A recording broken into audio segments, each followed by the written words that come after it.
All right, looks like I'm live. If you don't know me, my name is Mark, and I am known on YouTube as Truepokerdealer. I help teach people to be poker dealers. Nowadays, you can find an entire course, start to finish, on my YouTube channel and website for how to deal poker. And this is another QA. This one's a little bit unique compared to the ones that I've done in the past. I have certain topics I'm going to talk through, and including the last one I have here, which I actually feel like the only way I can get through this live stream is to talk about this at the very end. But I have some stuff going on in my life that's pretty challenging that has made it very difficult to deal and made Sunday especially challenging for me, going back to work. And also on Monday I was able to deal, which was yesterday, I was able to deal the whole day and I got through it pretty well. And so I'm going to talk about that too. But all right, so you guys know that I had COVID I had symptoms for maybe 3 days, but I had to miss about 10 days of work. That was after a trip, and it was about 3 weeks total that I was off. Coming back to work after 3 weeks is a weird thing. Dealing is something, it's almost like, imagine a basketball player who plays like in the NBA just coming back without practicing or anything. Because for sports, if you're going to miss something that you do every single day, at least you can practice with the team and stuff like that and get yourself a little bit prepared. When you're dealing poker and you've got your habits and they're very finite and specific, and then you come back to deal after 3 weeks off, it can be a bit challenging getting yourself back in the flow. The very first table that I dealt when I came back, this was past Sunday, was a heads up final table of the tournament, which was really interesting. So 3 weeks off, and then I just jump into a heads up tournament, the final table. They didn't want to chop. There was one player at the table who had actually watched my interview with Greg Potter, the poker analyst and one of the two commentators on Texas Card House Dallas's live stream. And it was really interesting. Like, I sat down at this final table of the tournament without having picked up a card in 3 weeks, basically, and just jumped in and started dealing. And I mean, as embarrassed as I am to say this happens. The very first hand, a player went all in, and he went all in for about 645,000 or something like that. I counted it all out correctly, and when I announced how much it was, I said the wrong amount by 100,000. Fortunately, the supervisor was there to notice it, but there's a little bit of rust is my point. And when you're a poker dealer, you don't really have a chance to get back into it before you jump in the box after being off for 3 weeks. And it's a good thing to sort of be aware of, right? So for me, I jumped back into it. My mind wasn't fully there anyway for other reasons that I'll discuss at the end of this live stream. But that was an interesting experience, because heads up is also something that I've dealt a lot of heads up because I deal a lot of like 3-4-handed fun with friends games, and I know all the rules, so I follow all the rules when I do it. But most people probably haven't done that, and there's little, like, you don't have any habits for dealing heads up most of the time. Like, almost everything you do in dealing poker, you have all of your habits with you, and you just jump right into the table and you just start doing your thing. But with heads up, most of us don't have habits of how we deal heads up, so you have to develop them in the down. And so, being 3 weeks rusty and having my mind somewhat occupied by other stuff was really a bit of an intense thing. Shout out to Travis, the supervisor, for that, who was very supportive and made that very easy. But I share this stuff because I want people who are learning to understand that there's a lot to any job that you do where you do a lot of multitasking like this, and people understand, we're all going to make mistakes. It's not a big deal. That mistake wasn't the type of mistake that was costly. Once it was pointed out, it was simply corrected. It didn't affect the decision for the player to call. He had already called at that point. It was just figuring out how much the pot was. And another thing too, so I'm dealing this heads up tournament, and most players in the industry are very used to chopping. The player that wanted to play was going against somebody who said, I've played at this property, I've played at this property, I've played at this property, I've played at this property. And nobody ever wants to play heads up. Like, I've never even seen this or heard of this. And I mean, I'm sort of a purist when it comes down to it. You know, I enjoy playing the game of poker. It's what got me into dealing in the first place, like a lot of you. And so I'm a supporter of just about anybody that wants to, like, jumping in and basically playing the whole thing out. It does hurt the tournament tips, you know, and there was even a player that was spectating. It's sort of loosey-goosey with these smaller tournaments. There was a player spectating where they mentioned, like, make sure you take care of the dealers. I was a little uncomfortable with that, but it wasn't my call whether or not to remove the player, right? So the supervisor was there too, and I totally understand that perspective. But you know, it's an interesting thing. I like to see a heads-up tournament go down sometimes. I like the skill of it, especially if you're somebody that's practicing to try to, like, play a bracelet event in WSOP. I don't know if they allow chops in bracelet events. I don't think they do. I know they didn't for a long time. I'm not sure anymore. But yeah, going back to dealing. So then I went to the other tables, and it's like when you jump into 5-card high-low and you haven't done it for 3 weeks, it takes a second, right? Training your mind to count the pot and calculate the pot takes a little bit. But just like always, I am taking questions, and I am certainly open to anybody asking anything you want. Just like always, that's what today is. You know what I want to do? I want to take a screenshot of this and make it the thumbnail. Can I do that during this thing? Probably. There's my screenshot. And how do I add a thumbnail? There we go. All right. I'm curious if that updated.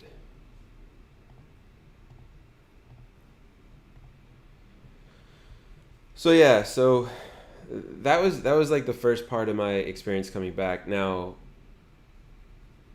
my personal effects from having COVID weren't bad on me. I was I see one like there. Thank you for that. Appreciate that. They were okay for me. Coming back didn't seem to be a huge deal in that regard. Something that you guys should know, there are a lot of people that, even vaccinated, not vaccinated, that are actually out with COVID right now. I got the Moderna shot, and I was vaccinated with both Moderna shots, and I still caught what I assume is the Delta variant when I went on that trip to Orlando. And it didn't get me super sick, but I had to miss a bunch of work, right? That cost me all of the hours of tips that you can imagine. You know, it's one of the downsides of being a poker dealer. If you miss time, you're missing out on your tips. The money is great, and when you have to miss work, I hope that you can support yourself for a little bit. And I do teach people to do that. But let me transition. So I have on here, the second topic is dealing to poker vloggers. And again, ask all your questions, no problem at all. So Texas Card House Dallas, where I deal sometimes, has sort of become this hot spot for YouTube. The brand does a lot of things right. And ATK says time is tips. It's absolutely true as a poker dealer. Texas Card House Dallas does a lot of things right.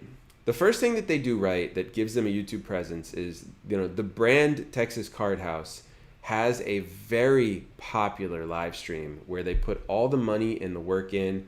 And if you guys don't know, the owner of the brand, one of the owners of the brand, was the one to put those sweat hours into figuring out how to do it really well in the first place a couple of years ago. And I got to give him credit. He really created a top-notch stream where people really like watching this. And he created a feeling for people where they want to go play at the room with the people that they root for, that they watch on the stream. And it's really smart that they did that. And by having a brand awareness like that, and by caring so much about that, they've been able to create relationships with people like Brad Owen, Andrew Newbie, and some of these other vloggers. And so what's happened at Texas Card House Dallas, and it's something that I've been interacting with because I'm dealing to these players a lot, is you get anybody that wants to be a vlogger just comes in on that day, or comes in any day they feel like vlogging, and just they show up and they start vlogging, and Texas Card House is pretty friendly for that. So there's something to be said for that. That's quite pleasant. And my experience with this so far has been, these guys come with this whole camera setup, and it's like a little stand, and they put the phone on it, and it's built specifically for a person to be able to do a poker vlog.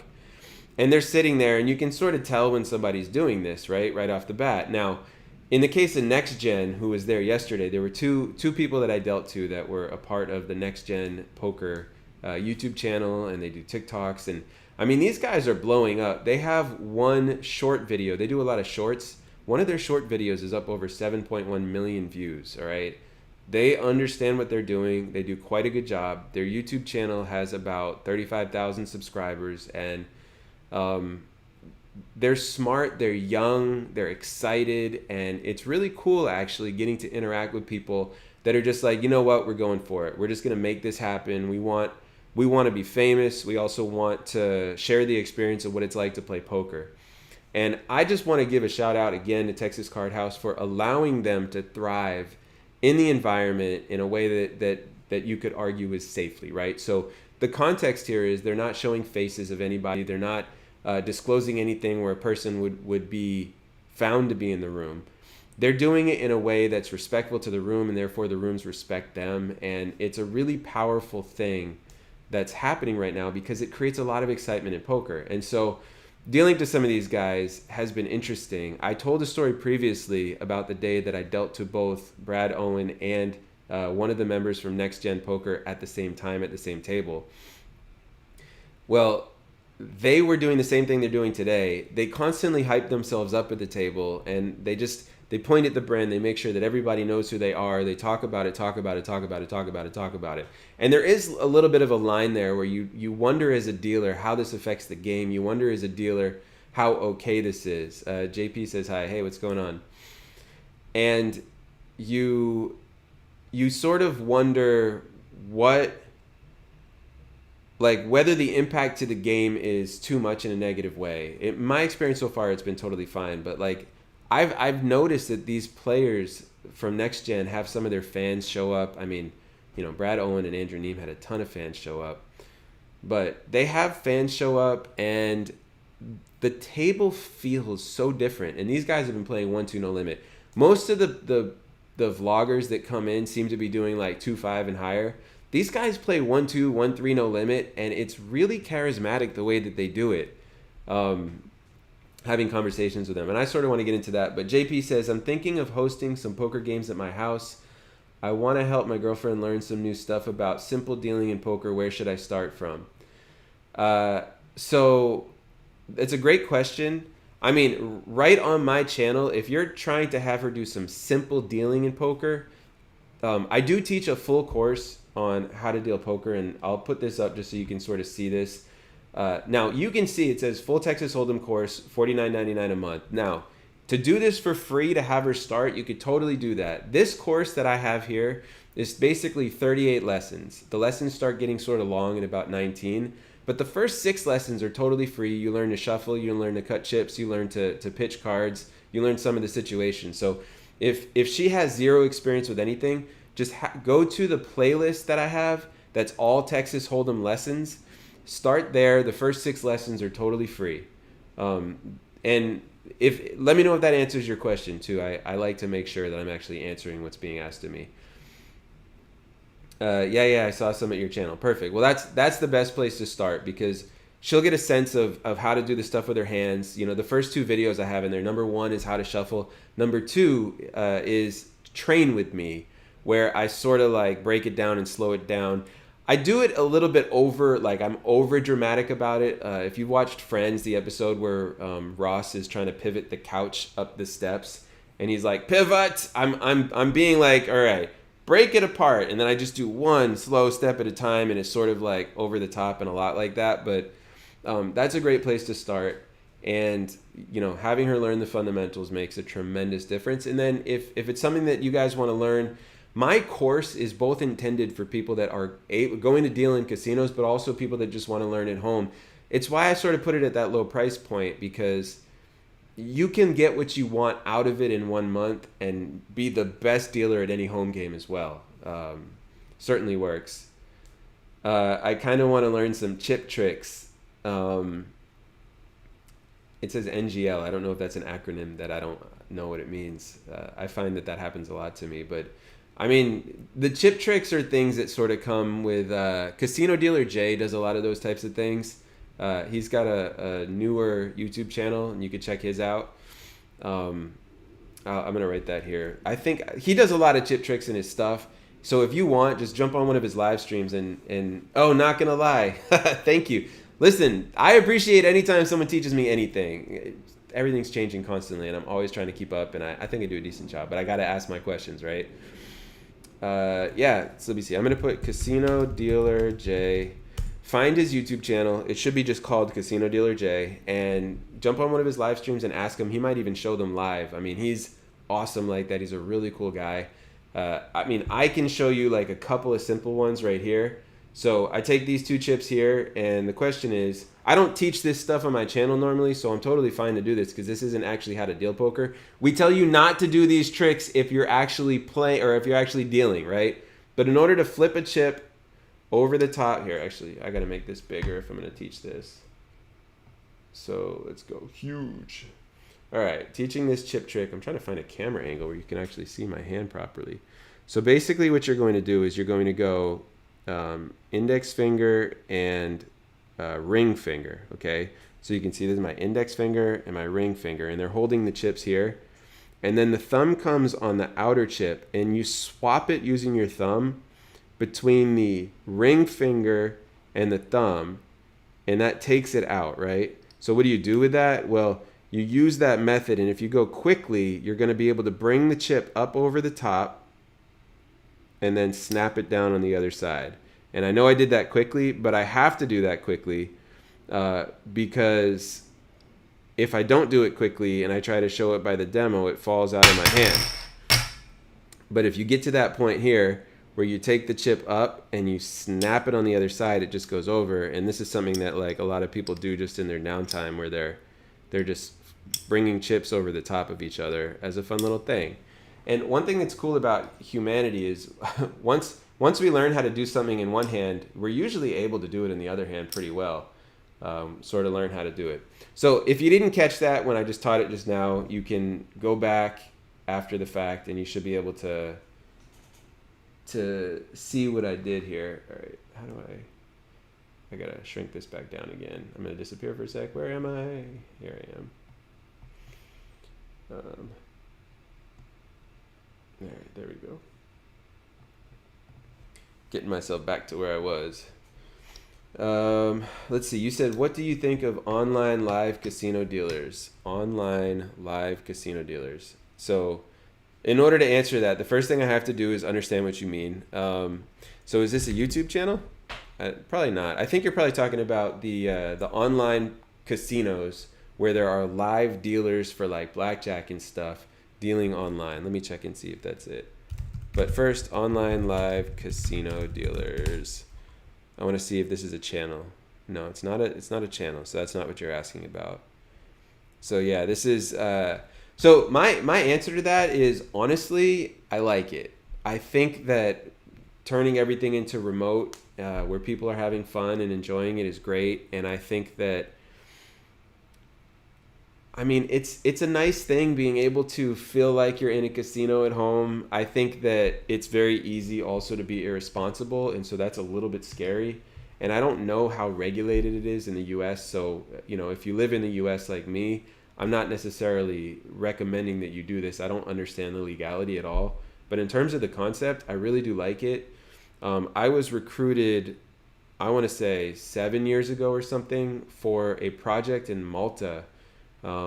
And this is because I have a YouTube channel. By the way, if you create a YouTube channel that people like, and you're able to be yourself, and people will find you, and they will do things like invite you and your wife and kid for an all expenses paid trip out to Malta to talk to you about a project that they're working on, right? I got that experience. It was amazing. Malta is south of Italy, like a 45-minute ferry ride.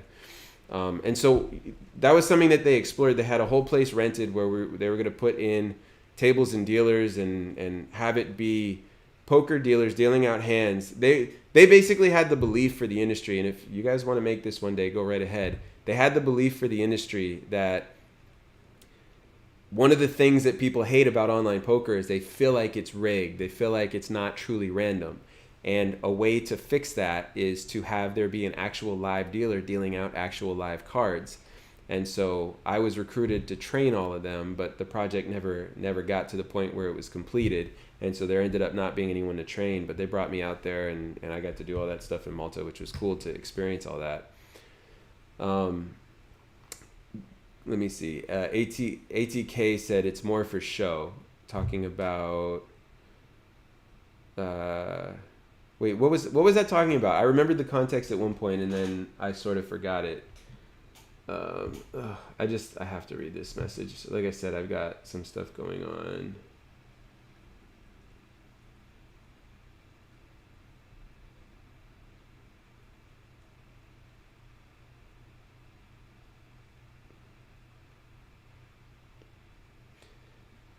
About the poker. Oh, you were talking about the next gen, saying it's more for show. A lot of the stuff that they do. You know, poker vlogging in general, and I'm not done talking about next gen because there were some interesting hands and moments and all that stuff. Poker vlogging in general is amazing for the game of poker. There's something about it. It sort of clicked with me recently where pro poker players have traditionally been the ones that everybody looks up to, right? Your Daniel Negreanu's, your Phil Hellmuth's, your Mike Mattisau's, all of these guys. I mean, Phil Ivey. I don't want to keep naming people because I'm going to leave out the right people, but you know what I'm saying. Pro poker players are typically the ones that we all have looked up to as poker people that like poker for a very long time. And there's something about poker vloggers that a pro poker player could never do, and it's amazing for the game. And here's what it is. A pro poker player can never truly bring the enthusiastic excitement that a poker vlogger can bring to a video because they're so desensitized, they're so educated, they're so aware of the math, they're so aware of how everything truly works. And something I've noticed with like Next Gen and Brad Owen being around him as well, these guys... Well, Brad's actually starting to become desensitized to it. It's interesting watching this happen. But these guys with like Next Gen, they just have this spirit and they speak the poker gambly, trying to make it language, and they really live it and mean it. And it feels very different than a poker pro who's not going to experience the emotional swings and all that stuff. And so it's a lot more relatable to the audience of people that are getting into poker. So these poker vlogs are helping poker tremendously. The amount of people that feel like, I want to go do that, is going up because poker vloggers are bringing this level of excitement to it. And it's something that getting to deal to poker vlogger after poker vlogger at a place like Texas Card House Dallas, I mean, we were joking yesterday. It is the YouTube place right now because everything YouTube related to poker seems to run through there, and all these big names seem to be there. And I mean, I don't call myself a big name, but I'm definitely the biggest YouTube name when it comes to dealing, right? So it's just cool that all this is sort of centering there. Vegano Mexicano says hello. Hey, what's going on? So experiencing the way that the poker vloggers are, they're like excited to be famous. They're excited to win $200, $600 pots, stuff like that in that low range, playing 1-2 no limit. It's a really cool thing, and I think it's amazing for poker because it just creates this feeling of, let me go try it out, let me have fun with it, instead of, if you're not amazing at poker, you shouldn't be playing, right? When you talk to a poker pro, you get this feeling like, maybe I don't know enough about this game to compete against these guys, but when you watch poker vloggers, you're just like, yes, this is it, I want to do this, absolutely. And just for a little bit of context, and I'm going to promote them for a second. I'm doing this spontaneously. Actually, I don't have a way to share the audio. So I'm not. What I'm going to do is I'm going to share a link here, even if it ends up getting a couple people to jump away. Next Gen Poker. I'm going to share a link to the Next Gen Poker video that has all of these views. It's 7.1 million. I just want to say from the bottom and that's their channel. Oh, maybe I can share this. The sound might be off a little bit, but here, let me do this. Yeah, I'm gonna share this video. It's like 60 seconds or so. They were trying to get me to wear a next gen mask. I'm wearing a True Poker Dealer mask while I'm dealing, and they're trying to get me to wear a next gen mask. I'm like, I already have a brand that I'm promoting. I just thought it was sort of funny. But let's see. Okay, I am going to find this video just so you guys get a sense of what it is and what they're doing with YouTube and poker, and why I think this is really a good thing for poker in general.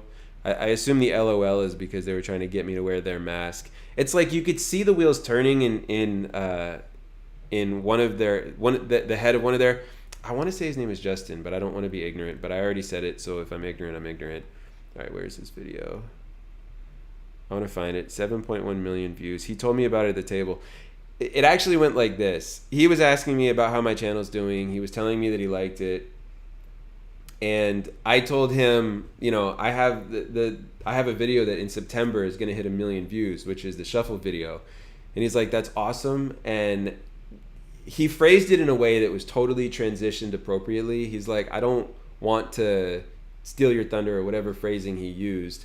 I'm just having a conversation with another YouTuber, and I'm excited to share this type of thing. Where he said, I have a video. We just got one that hit 7.1 million views. Oh, here it is. All right, so this hand we look down. All right, so I gotta do this, and I want you guys to see this because, you know, it's pretty cool stuff.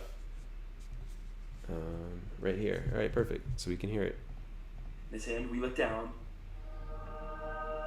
Pocket aces, baby. Let's go. Best hand in the game. I raised it to $12. We got a call from under the gun +1, and we see a re-raise to $31.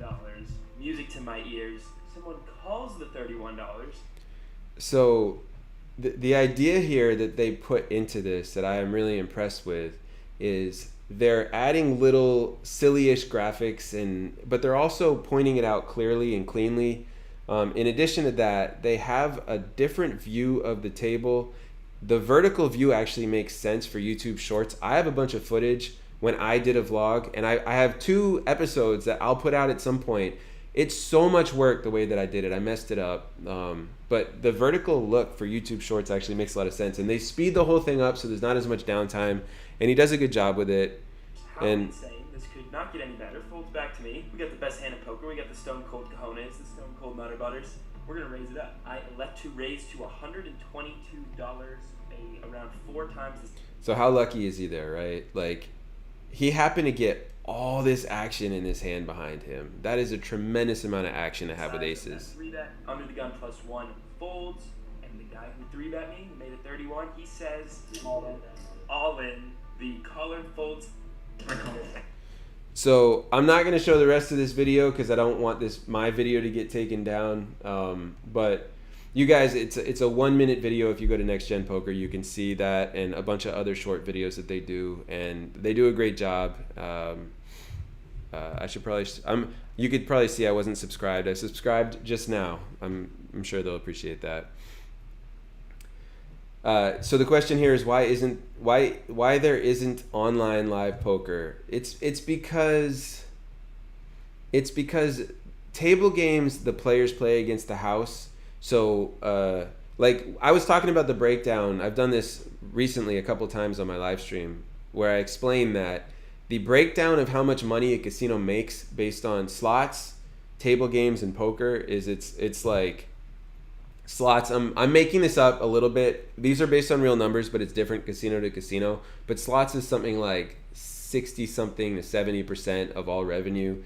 Table games is like 25% of all revenue, maybe 30% of all revenue, and poker is like 3% to 5%, right? It's just they don't make as much money in poker. So it's the same thing with online live poker. It's a whole lot of work to do to make way less money than table games would make. And so they just generally are doing the things that make the most money. And also it takes an enormous amount of expertise in order to deal a poker game online. So I assume that it'll be there eventually, but I think they're waiting for somebody like one of these casinos like WSOP to do it, and they're all affiliated with the US, and so they can't. And it's another thing too. There's not really a clean legal setup for poker in general online. So all of the poker that's online is sort of circumvented in. But so there were a couple of things that were really interesting about the next gen players at my table. There were two separate tables I was at. First, the players there were constantly talking to them about them being on the vlog, and there was this energy where people wanted to get on the vlog and they were willing to play worse hands just to make it. There was one hand that I dealt at Texas Card House that'll probably come out soon on one of their videos, where one of the next gen guys ended up shipping it all in, or they ended up in an all-in pre-flop situation with another player, and they had ace king and they had the other player covered, and the other player had ace deuce, and the deuce hit on the flop. And you know, something that would never happen in a regular poker game, 1-2 no limit, is when the deuce hits on the flop for the other player, you're not going to get three people at that table that yell, "Oh!" and stand up and start jumping and all that stuff. But when you have poker vloggers, it creates a different environment. It creates this excitement. It creates this thing where basically the poker vloggers are inspiring people to care more about each individual hand. And it's a pretty fun environment to be in, honestly. The question here is, how much money can a poker dealer make? So you've come to the right place for that question. I advertise all over my channel that poker dealers make between $25 and $40 an hour, and sometimes more, and it's really true. Once you learn to be a poker dealer, when you start out at any room that has enough tables for you to deal, I mean, that's a caveat. Almost every single room will always keep you busy, but every once in a while you get a poker room that's brand new or is just learning or something like that, where they don't have enough tables and they've hired too many people. But 95 to 99% of the time, as long as there's enough tables for everyone to deal, you're going to be getting about 25 to 40 an hour, and it could be more than that. Pretty consistent throughout the industry in the US. Vegano says, Mark, do you recommend a cheap shuffle machine, or is it better doing manually for a family poker nights? You know, I've never actually, this is a good question. I've never actually used one of the cheap shuffle machines. It's one of the weird things about actually being in the industry. My audience ends up getting me a lot of home game sort of questions, and I don't work in I don't do a lot of stuff in home games because I spend a lot of my time in casinos. That being said, if it's just for like a fun family night, I don't know. I mean, those things are still a couple $100s. It's sort of cheesy. But I'm going to be honest, I've never done a review of them. I mean, if somebody wants to send me shuffle machines to review, I'll do that, and then I can give you an honest opinion. I never even thought of reviewing those types of shuffle machines. But my guess is the best thing for you to do is literally just watch my free lesson on how to shuffle. Practice it a little bit. You don't have to spend too long in order to be decent at it. And then get yourself a surface that makes sense to shuffle on. And all of a sudden your home games are more fun because shuffling is like, it feels more professional. It feels better. It's cleaner, and it doesn't take that long. I mean, Texas Card House, where I deal right now, there's no shuffle machine. So I am hand shuffling every single hand that I deal. It's fine, you know, but I'm also experienced in practice. But now, if you're ever trying to deal a home game with, like, you know, and make it a real home game, I do know plenty of home games that have forked up the money to get a real shuffle machine. I don't know how they get them, but they get them. And so, you know, that whole experience is definitely available, but I don't recommend that necessarily to just anybody. PK says, not in the USA. I'm assuming all right, so you're asking how much dealers in other places make.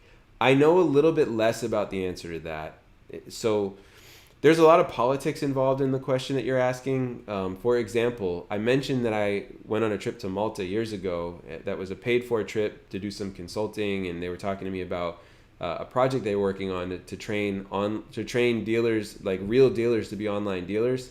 Well, while I was out there, I stopped at a poker room in Malta. It was a really interesting experience. The poker felt pretty much the same, but the dealers didn't really get tipped that much because it's not a part of the culture. When I tipped the dealer and when another player there tipped the dealer took the dollar or however much they got tipped, and they put it into an actual slot in the table, not a tip box, a slot right in the table. So the conversation that I had after the fact with the person that brought me out there made me feel like there's a really high chance that the dealers don't get that money and all tips just go right to the casino and the dealer just gets a flat amount that's probably not very much because of what it's like to live in Malta. So I think it really depends based on where you are and what country you're talking about. And I'll tell you this, if it's somewhere where the dealers get to keep the money and they, in keeping the money for themselves, they're dealing like hand after poker and there's a little bit of a culture to tip, I would assume that it's still pretty good money. You know, I've had a lot of people in like England tell me that I've helped teach them to be croupiers, they say there. I assume I'm pronouncing that right. But everyone always tells me that word in text, and so I've never actually heard them say it. But my guess is that the money is decent, but I just don't know. Yeah, I'm talking about the U.S. only. Why don't you say what country you're talking about? Nick says, "Hi, Mark. Hey, Nick. Good to see you always. Appreciate you jumping on here every time." Let's see. Vegano says, "I'm currently practicing doing your shuffle technique. I like it, but I'm not that good yet. But I like the shuffle box shuffle." Well, that's great. And make sure, this is the number one mistake people make when they're watching that shuffle video. All right, I'm going to hold this up. I'm grabbing a deck right here. All right, make sure that, you know, you go and you split the deck first, like we talk about, and then your thumbs come to the corner. And it's really easy to try to shuffle right from here. But don't skip the step where you flatten your pinkies on the outside. Your pinkies, by the time you riffle, should be flat on the table, basically, sort of like this. And it creates this ability to do a really nice soft riffle. And I'm trying to do an air riffle so you understand what I'm saying. But get your pinkies flat on the outside before you riffle the cards down. It'll make a huge difference. Nick says croupier, French. Appreciate that. I'm glad that you like the shuffle that way though, or that shuffle video, and I'm glad that you're enjoying learning it.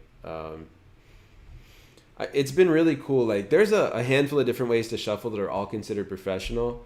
And nowadays, because of that video that I created, there's a lot of people that use the technique that I learned. Now, the technique that I learned was taught to me by a Vegas dealer that had a ton of experience, and therefore I'm totally confident that it is an excellent method in every single way. And at the same time, there are all these different methods for shuffling. And it just makes me happy that this particular method is the one that's been spread so much. Let's see. How to deal with players with bad attitude. So that is a very complicated topic, and I touched on that last week, and there's a lot to it. The first thing that I'll say is this particular skill is something that is not generally taught in actual poker dealer school. I do have a lesson that covers this topic, though. It's lesson 31 in my paid course. That said, it has a lot to do with how you as a person have learned to interact with other humans in the world. It's just that simple. Like, if you as a human have learned to interact with other people gracefully when they're upset with you, it's going to be something that you draw on as a dealer. Now, the thing that I'll say is, if a player with an attitude ever crosses a line, and I'll tell you what the line is, then you do call a floor, okay? So if they ever curse directly at you or someone else at the table, unless your poker management tells you not to call the floor, which I hope that they don't say that to you, if they ever cross that type of a line, you call the floor. If they ever get under another player's skin to the point where they or the other player start getting a little bit too confrontational, you call the floor. Why? Because we don't want something to escalate into some kind of a fight. And so the dealer at the table is responsible for making the decision whether or not to get someone over at the table. And players a lot of the time do the thing where they don't want you to call someone over because they don't, like, why are you making a big deal out of it? As a dealer, if there's confrontation between people and it's too much, just call the floor. It's not telling on the player. All right? You have to understand, if a player with an attitude is going at the dealer pretty hard, it's making the other players at the table uncomfortable. Other players at the table being uncomfortable will cause them to be less likely to come back. And so that type of language is valuable in that circumstance, where if a player's got a ton of attitude and they're coming at you as a dealer, if you decide that it's making other players at the table uncomfortable, it is completely justifiable to call the floor over and explain, this player was talking to me in a way that I feel like was creating a vibe at this table that I wanted to put a stop to, and something like that is acceptable. Now, that being said, when they have attitude, a lot of the times you don't need to call the floor. And the first place that I go in terms of thinking about how to handle it is your own mentality and your ability to understand what it's like to be them. Players at the table have lost a lot of money a lot of the time. Sometimes they have this feeling that they need to let out their own personal experiences onto somebody, and a dealer is a target for that, unfortunately. It's part of how this works. They can't really do it at the other players. They can't take their day out on the other players because the other players are going to retaliate against them. They know that the dealer can't really do that. So what do? They end up jumping in and basically talking to the dealer about whatever it is that they want. So they might be trying to tell you you're doing it wrong. They might be trying to tell you that, another player at the table. I mean, there's all kinds of things. Like, I've heard this player touched me. They touched me with their knee under the table. Why aren't you doing anything about it? Or something like that. And there's all kinds of reasons for this. But the simplest way to deal with them is if they're giving you attitude and you think it's not a problem, but you want it to stop, you can always offer to call the floor. It's different than calling the floor. Like, hey, why are you doing this? Why are you doing this? Why are you doing this? Would you like me to call the floor? If you do something like that, what it does is it gives them a choice that they have to make in that moment, where they either continue on about the thing or they get it handled. And so it also opens it up where if they continue to give you a hard time about it, whatever it is that they're coming at you about, well, now you've offered to call the floor, implying that let's either resolve this or stop. And then if they keep at it again, then you do call the floor, and it's like, I already basically offered this. You didn't want it, but now you're still talking about this. I mean, it's the only way that anything's going to happen. But now, all of that stuff aside, that's if you can't handle it. The thing that I do with people like that give me attitude is I try to flip the energy. And this is a skill that comes from not dealing poker. All right? So if somebody's really giving me a hard time, like sometimes there'll be just some angry people at the table. If it's an older woman, the thing that I start doing with that older woman, if they just have this real nasty, angry attitude, energy, all this stuff, is I'll start giving them a hard time about the fact that they actually really like me. And, I can do this because I've been dealing for a while, so I can also hold my own at the table, and my skills are good enough where this is something that I can pull off. But there have been multiple players where they have started giving me a really hard time about the cards that I deal them and all this other stuff. And once they've done it enough and there's enough of a history with them at the table doing it, and everyone else has to listen to it too, I'll just jump in and I'll be like, you love me. And then if they say, no, I really don't, they say, no, you really do. Like, it's whatever the moment calls for, just keeping that energy on them where eventually they'll come around is the only thing that I'll say. And I feel like it's very doable to, if you have some life experience, to spin a situation like that where it's going from nasty negative to all of a sudden positive. And so that's the real answer. I think it might be in this case, you said how to deal with players with bad attitude. If you give a more specific example of what happened maybe, ask me how to handle that would be a bit easy. When it's such a general question, I sort of give a general answer, if that makes sense. So feel free to follow that up with a specific situation. And keep in mind, if you write the whole thing out, copy it before you hit enter, because it might not let you do the whole thing, and I don't know if you lose it or what. But I've had a few people that try to put those long comments in and then they end up sending me emails instead. Let's see. PK says, I'm in Greece, but I don't think they make that much money here. Yeah, they may not. I really don't know what it's like in Greece, and it's entirely possible that the dealers in Greece don't make a lot of money. It's also possible that they do. But either way, it's certainly an interesting experience. Also, I don't really know how this works in other countries, but being a poker dealer, you experience and have interactions with people with a lot of money sometimes. And I would say that those are opportunities for you to be able to network with people if you really know how to do it without stepping over the lines of the game. Like, I've met so many millionaires being a poker dealer. I definitely can't count anymore how many I've met. And there's definitely some people who pretend to be millionaires. But, and it's not even like people are always telling me that they're millionaires. My point is, if you're in casinos in other countries, maybe you learn to be a dealer, and then work your way into something else that you might not have been thinking about. But there's definitely potential there. But yeah, it's $25 to $40 an hour is a thing that I'm saying is specific. 25 to 40 plus an hour is a thing I'm talking about in the U.S., and I don't necessarily know what a place like Greece makes. Although, does anybody here know what dealers make in other countries? I'm actually curious. If anyone wants to provide that information in the chat, because you actually know through experience, either talking to a dealer or doing it yourself in a country outside the U.S., I would love that information, because that just helps me when the next person asks stuff like this. TXX says, thank you for your response, Mark. Oh, you're welcome. All right. So it sounds like you feel somewhat satisfied with it. That's great. Marco Toder says, after shuffling cards, do you cut them in half? One pile for player cards, one pile for flop, turn, river. No. Dealing table games, sometimes they have shuffle machines do stuff like that, and there might be procedure that's specific like that where you get things already.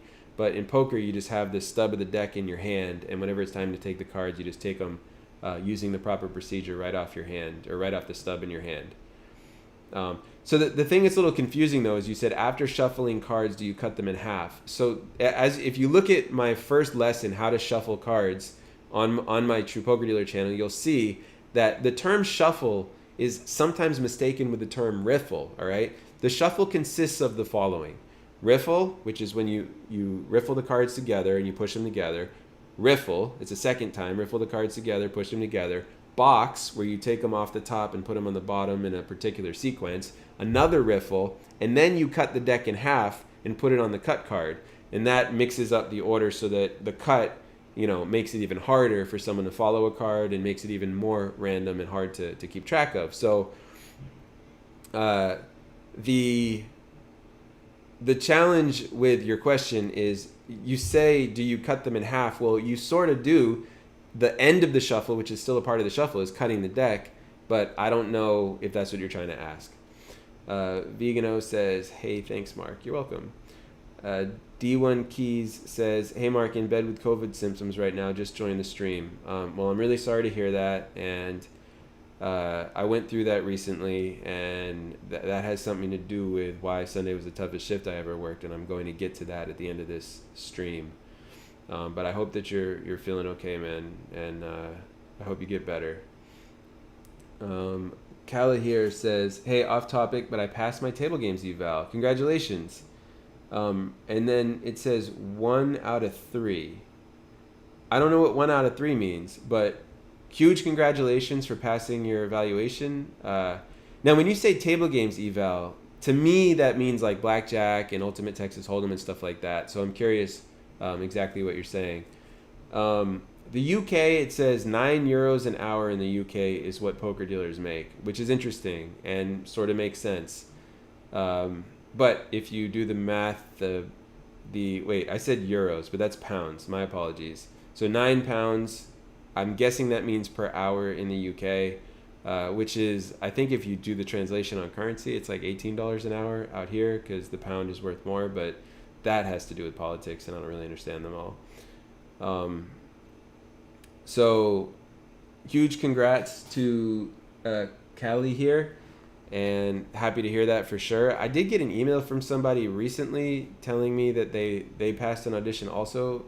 Oh, it's per hour plus tips. So you're saying that it's a $9 per hour or a £9 per hour base in the UK plus tips. So how much are the tips? Do you know?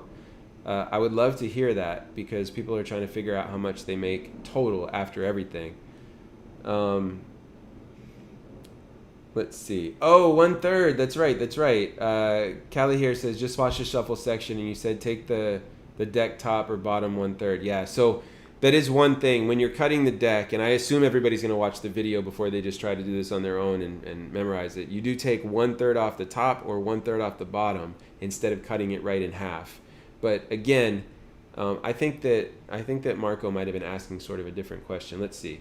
Marco says, "Thanks. You seem like a great guy. May I ask why you do YouTube? Is it only passion? Because I assume a professional dealer like you makes good money." Well, I definitely appreciate that question. I first created this channel about 10 years ago because I was a shift manager managing the supervisors and dealers in a poker room in South Florida.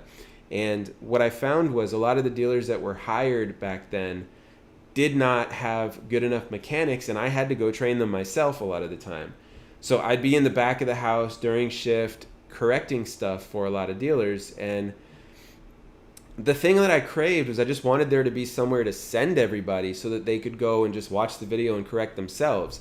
And so I made it, and that was the beginning of True Poker Dealer. And nowadays I have a full course, and it's a full business ultimately, where I teach people to be poker dealers. And True Poker Dealer has been amazing to me. I have this right here where if you join my channel, which is a join button right there, you can actually access the full Texas Hold'em course or the mixed games Omaha and stud course, which you can add to that as well. So for me, this is actually a business that is something that this channel has provided for me that I'm very appreciative of, where people can join my channel and literally learn how to deal.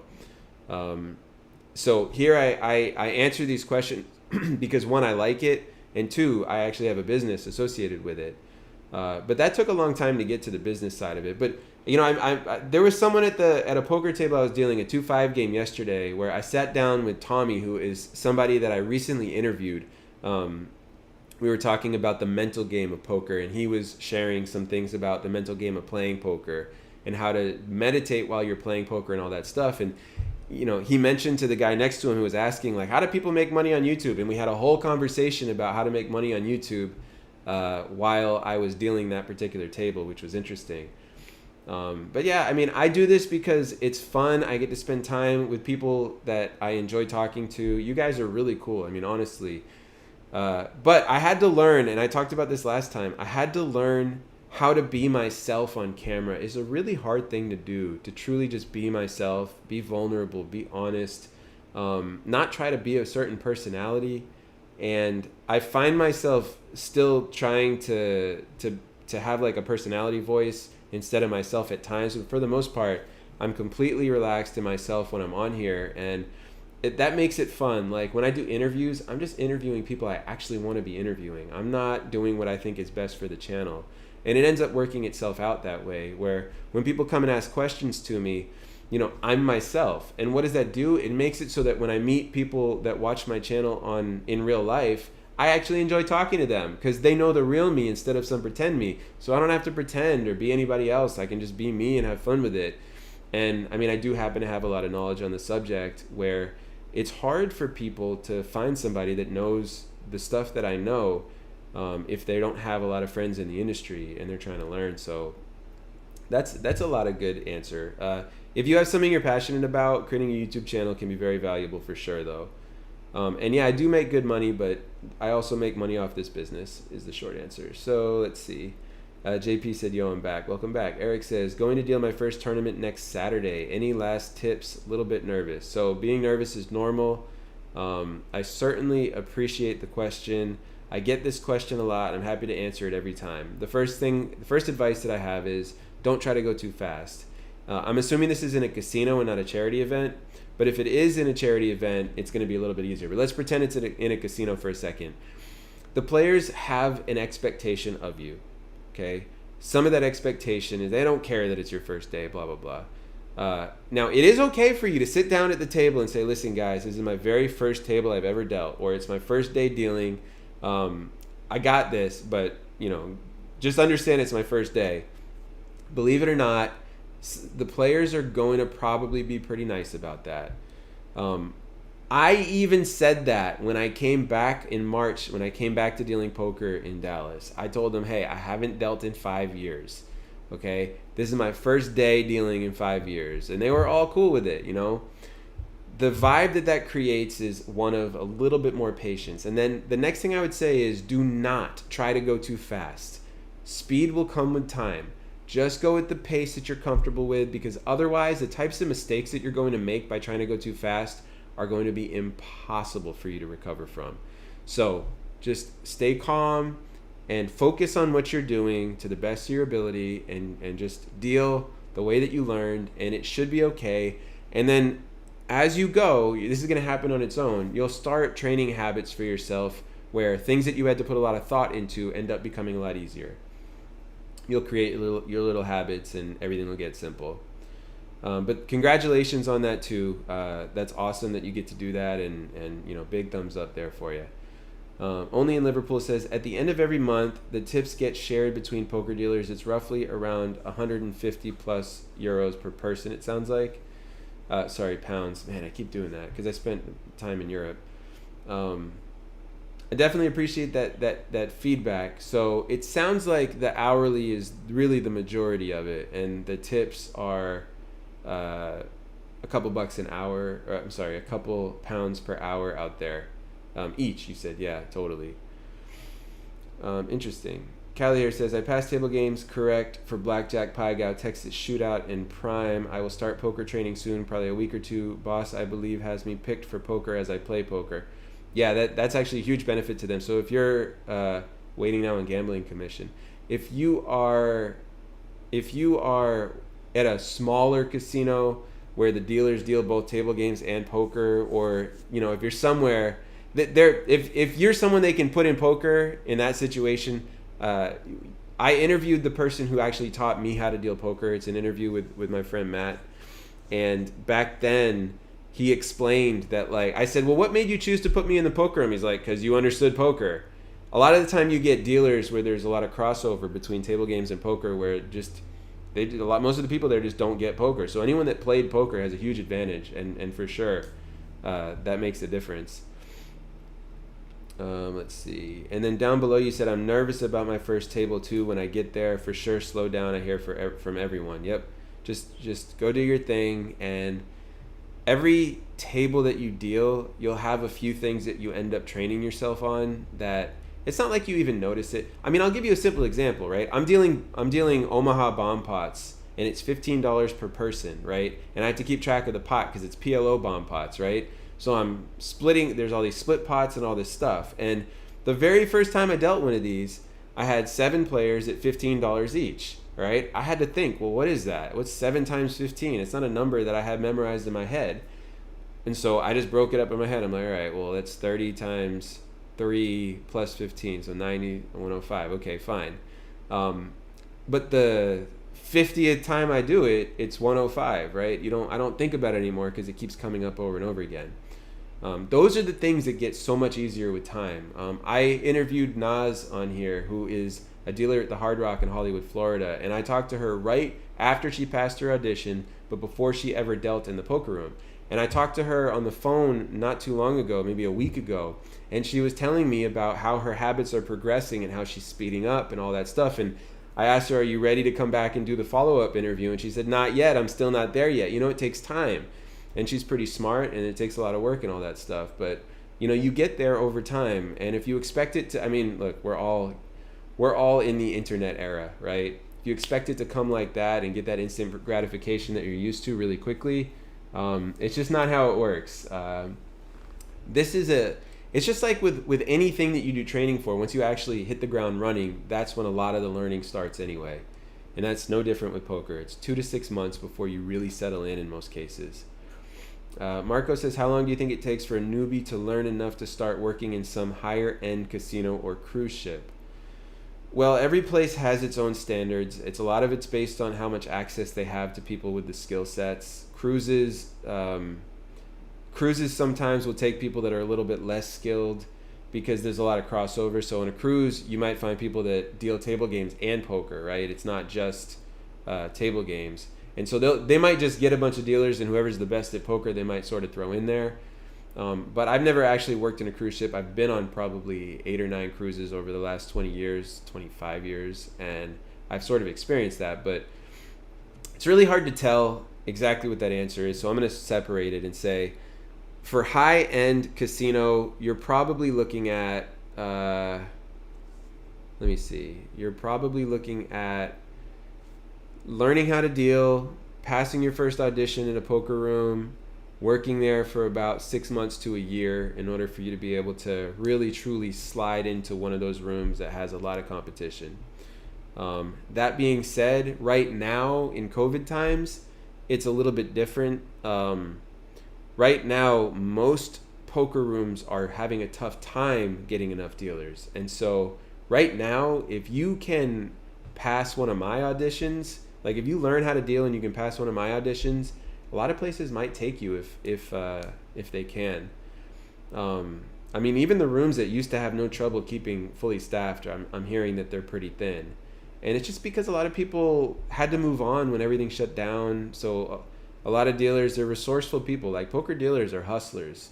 They found stuff for themselves to do. There's still a lot of underground games where a lot of people stay. And then there's all these other skill sets that a lot of poker dealers have in order to make money in life that's not just dealing poker. And a lot of them exited. Some people don't want to be in a place with coronavirus going around and all that, so they just stay out of it.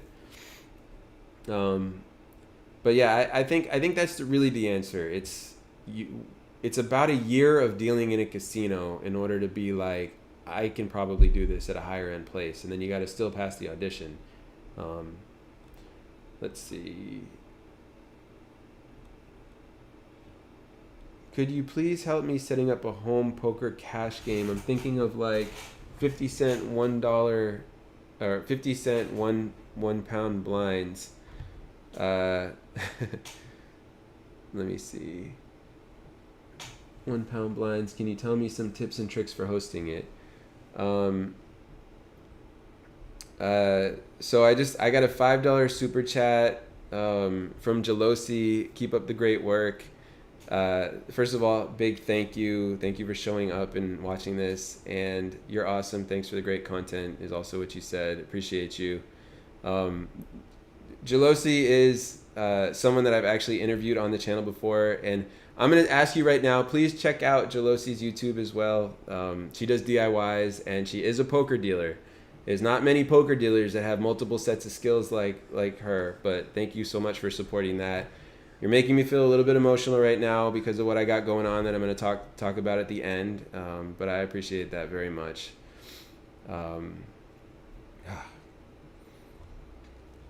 Taking a minute for a second. Thank you. So it's like I wanted to start talking about the stuff that I have going on and why Sunday was such a tough day, and I was just like, I don't know if I'll be able to do the rest of the live stream, so I'm like, let me put it at the end. Do the rest of the live stream, keep my focus on it, and then get to it then. But appreciate you.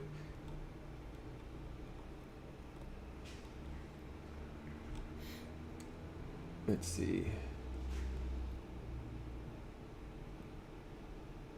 Tell me about the tips and tricks for hosting it.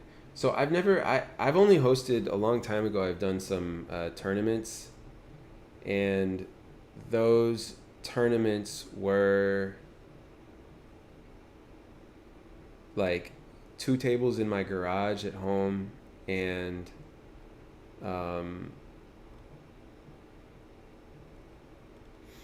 it was 2 tables in my garage at home. I didn't really have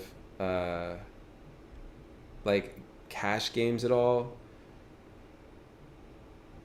One second, I got a little bit emotional.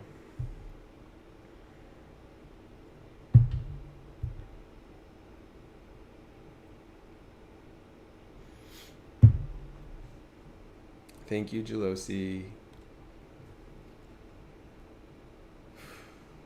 So, in order to set up a home game, you want to make sure that you buy the right chip denominations. I actually talk through a lot of that stuff in the full course on how to deal Texas Hold'em. The last 2 lessons are completely there for people who run home games. You want to make sure that you get the right chip denomination. So for a 50 pound, or I don't know, is it still called 50 cent? I don't know the currency. I'm going to pretend that it's dollars because I can speak dollars.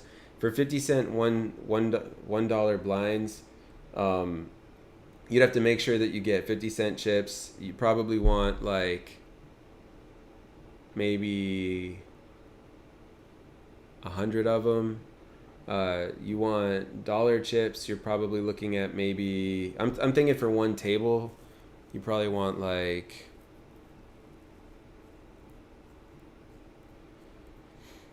it depends how if you're making money off the table and taking dollars out, you want more than this. But if you're not taking any money out of the table, then you're probably looking at like 200 chips that are $1 chips, and then a bunch of $5 chips and some $25 chips. Maybe like, I mean, it depends. Just figure out how much money you're going to need on the table at an absolute worst case scenario and get all that.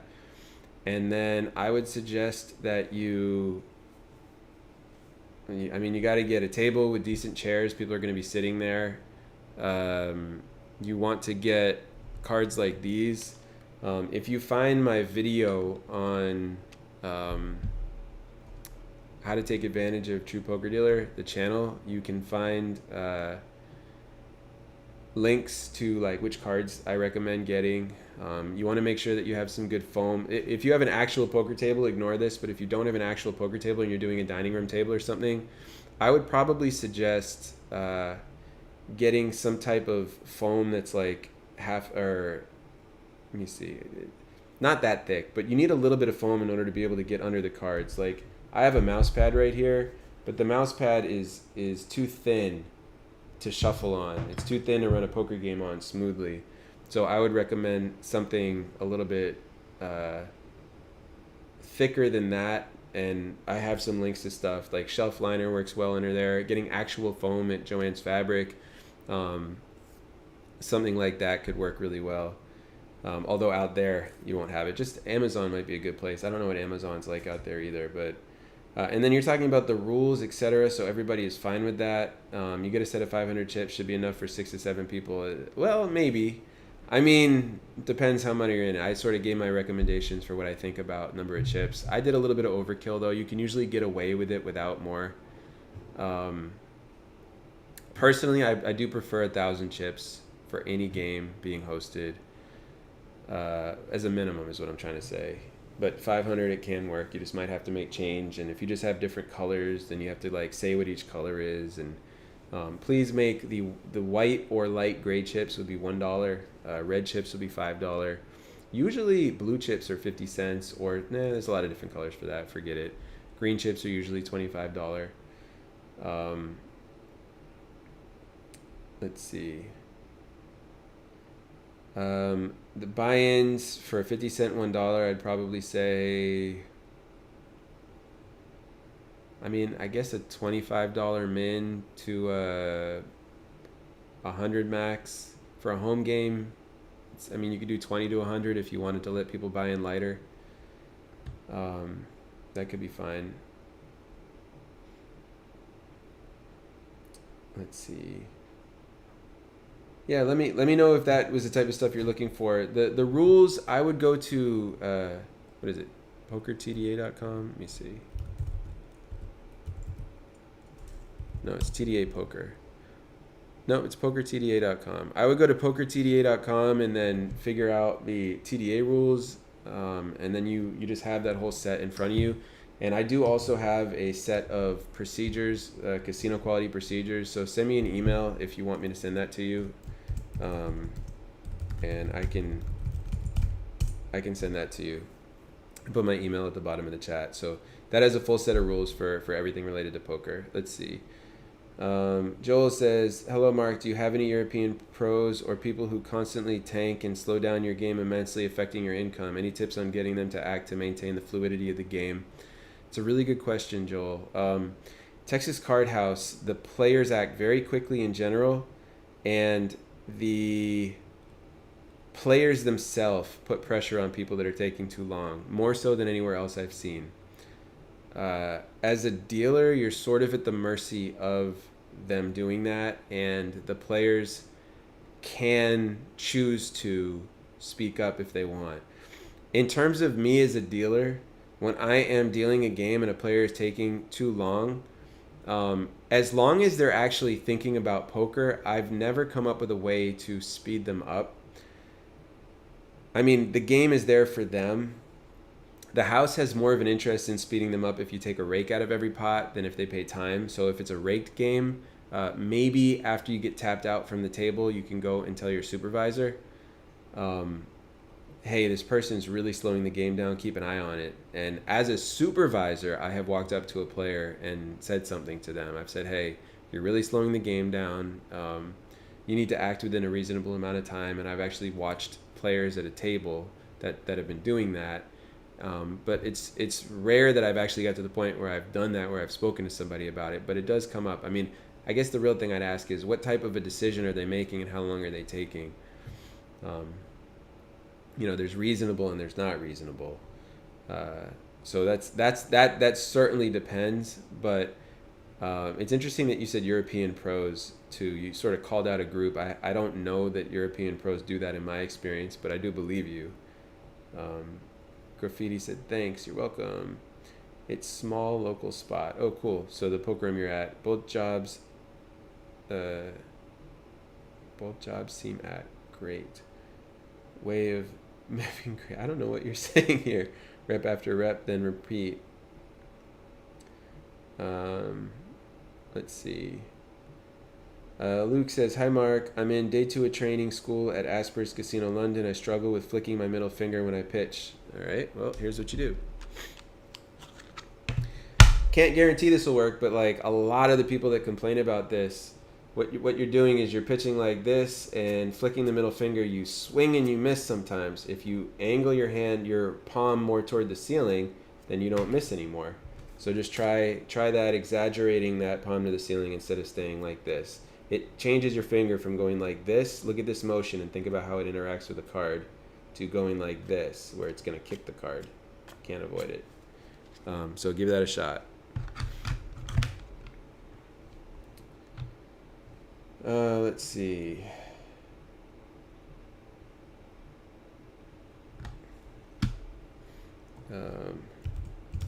I'm looking up OFC meaning, of course. Oh yeah, I knew that. JP says you are strong. Of course you can. Go ahead. Calahir says, Jalosi, you're on YouTube. Yes, Jalosi is on YouTube, and she's been on 2 of my videos as well. And she is, I was following her one day, and I went to deal Potlam in Omaha to a table, and I tapped her out at the table. When I sat down, a player at the table mentioned that she had been dealing and started talking about her. Another player at the table literally said that she is the fastest dealer in the entire room, hands down. And I was the one dealing at the table right after that. And I'm just like, because, I'm a little bit competitive with the people I know, but she apparently is faster than me, and I'm pretty fast. So props on that, Jalosi. You're a very fast dealer. Yeah, it's euro, same as dollar amount. Luke says, video number 20, I think. Appreciate that. Is it good raking or just taking, let's say, a flat percentage of the buy-in? So this is a little tricky for me. Like, you got to do what's legal where you are. I can't necessarily say to take or not. I can say if you work in a poker room, the poker rooms do the best when they take a rake out of each pot when they have a trained dealer who's quick enough to get more money. A flat percentage of the buy-in, that's only for tournament, actually. I would never do that. Jalosi said, thanks for the shout out. You're welcome. Luke says, you can't take rake a home game, it's illegal. I believe that's true, but it might not be true in every location. JP says, I know, but just take some money for the host to just provide beers and stuff for people not exactly raking. Thanks, Mark. You're welcome.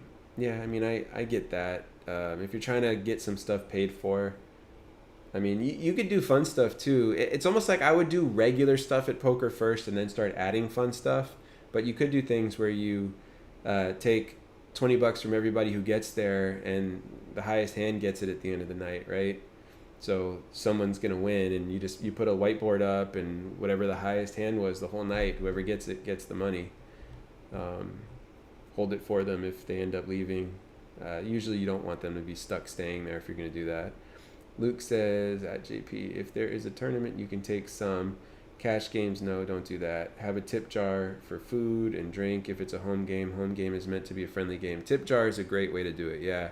And putting what the tip jar is for is also a great way to do it. I appreciate that. Look, I have worked in casinos. I've dealt. I have supervised. I have been a shift manager. I've done all those jobs. And while I've done those jobs, that's time that I was in casinos, not at home games. So I definitely don't have as much experience running home games. Having a gaming license for all these years, I have not wanted to risk it, which is why I sort of avoided that. I have been to plenty of home games where there's just dealers, but a home game with a bunch of dealers is a little bit different than when you're talking about everybody there knows how to do everything, so you really don't have to worry about much. It all happens sort of on its own. Callie here. In my casino, one of the players is going to join the class. Boss said, good, he is going to have a segment on how players hurt the game and what we should do.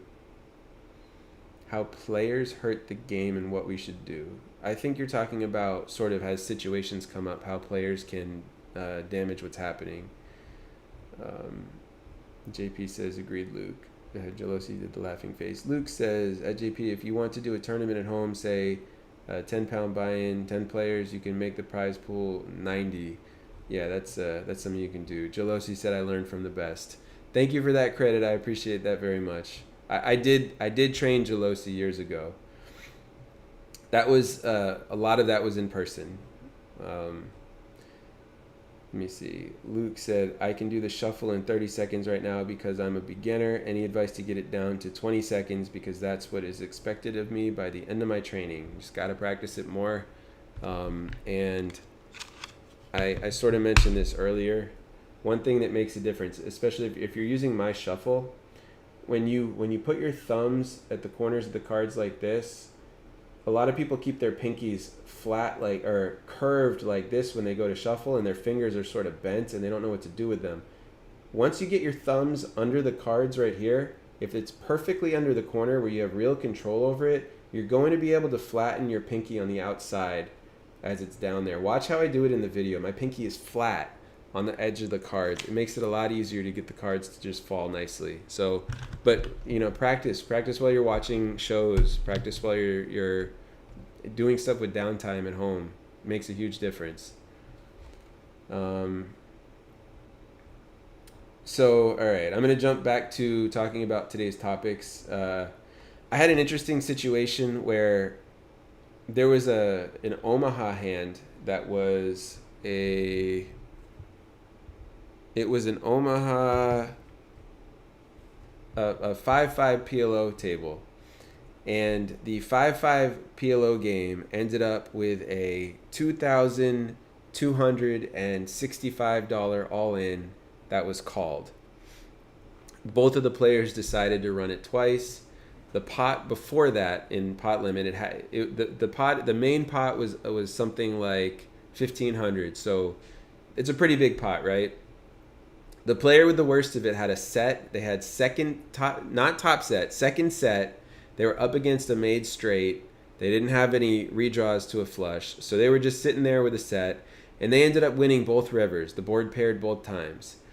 And when I pushed this enormous pot to this player, I had an interesting thing happen that's sort of one of those you really want this to happen every single time. The player that won threw me $15, which I felt very appreciative for. And following that, the other players at the table were so disgusted by the player who won's play, like they were just looking at them like, I can't believe you played like that, that two people at the table said, you got to tip the dealer more than that because of how lucky they got in order to win. So the player threw me another $30 in red chips. And then another player still told him, you got to throw him a green chip too. I'm just sitting there not doing anything.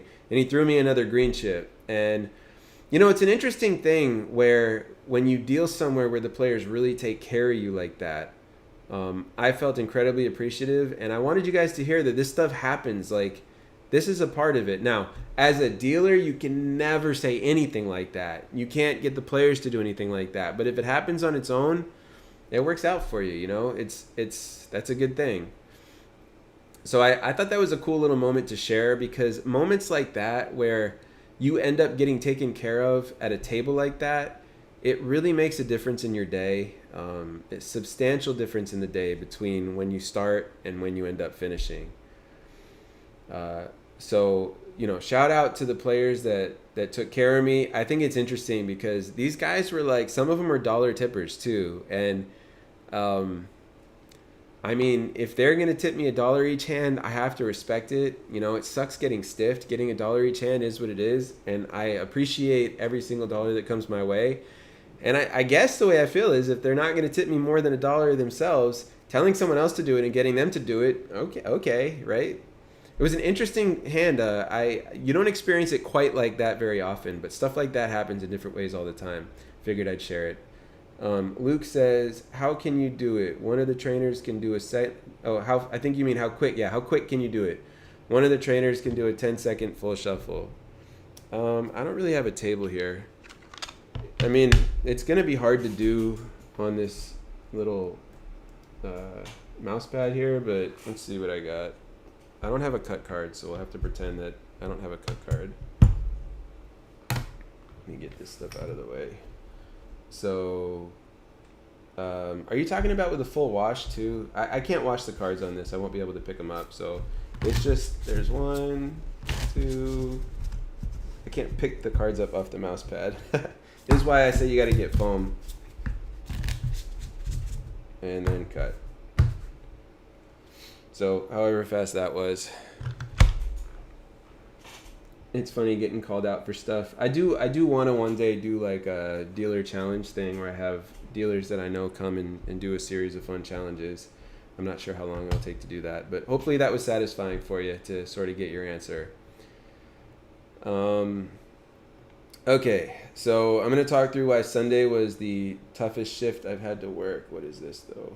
I did something where I changed the angle of the camera, I think.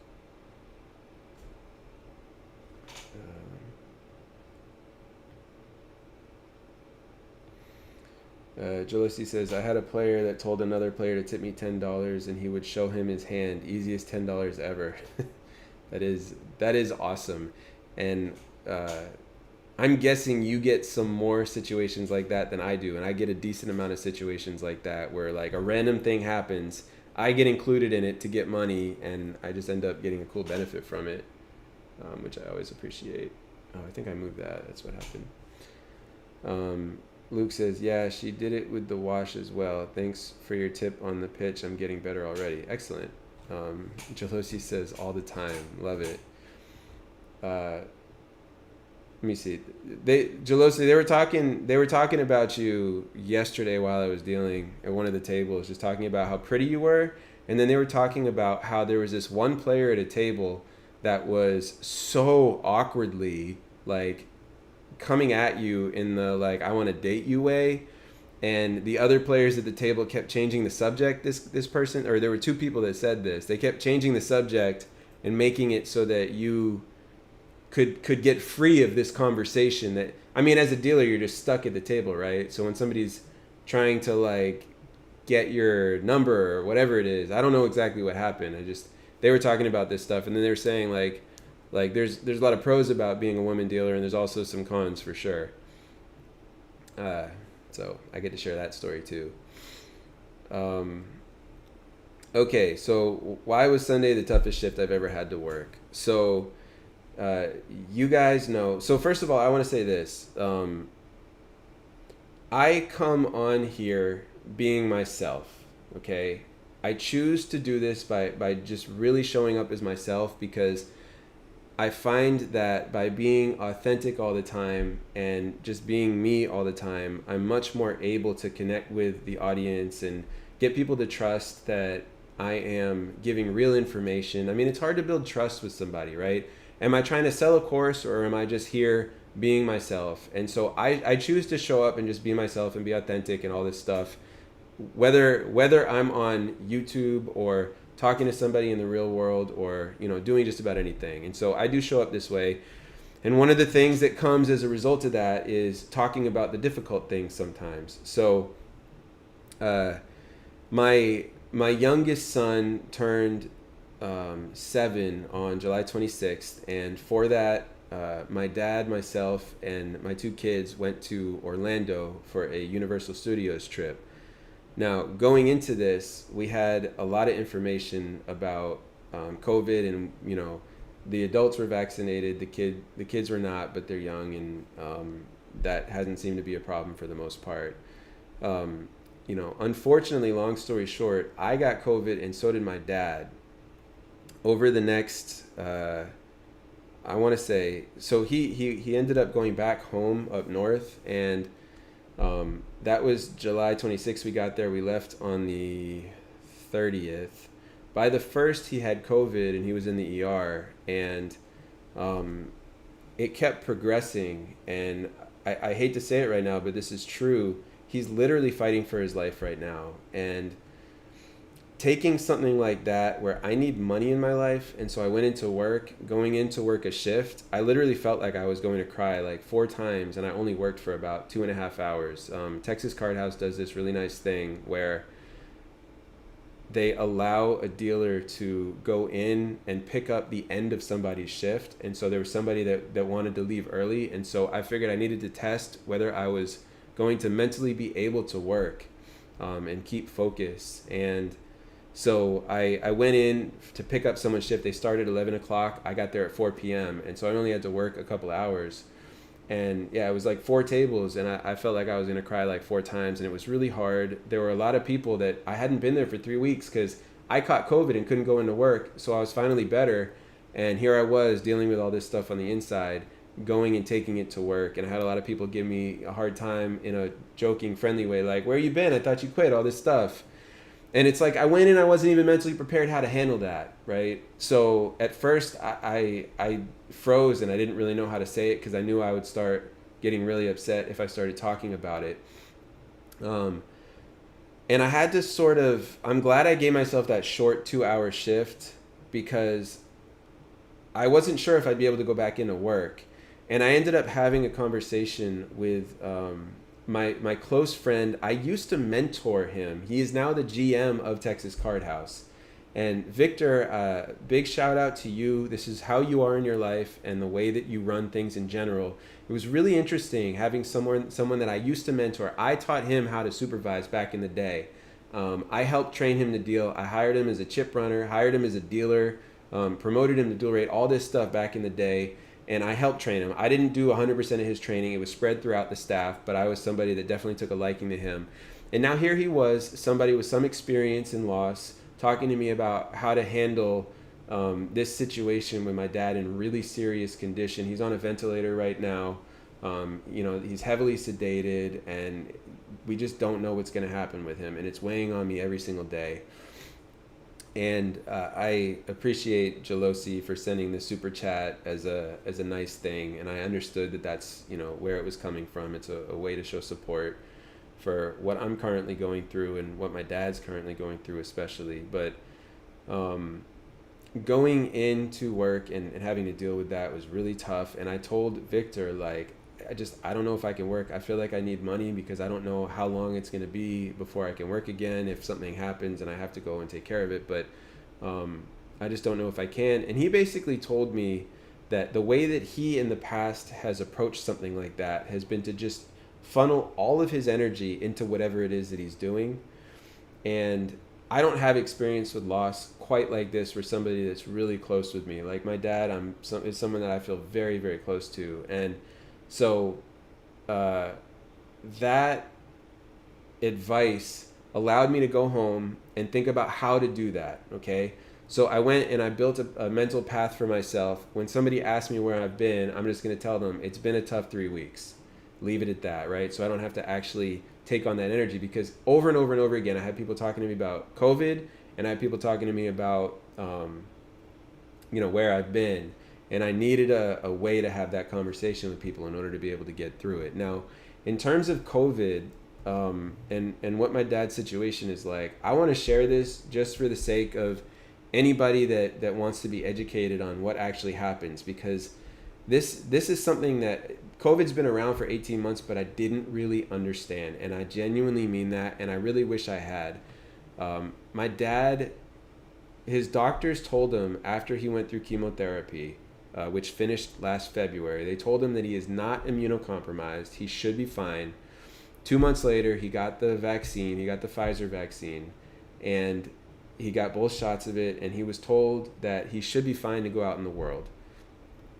And I want you guys to know that's not the case, obviously. He did get what we assume is the Delta version, and it started out for about 6 days of him just feeling kind of sick with like a 100 to a 102 fever. It never got much higher than that.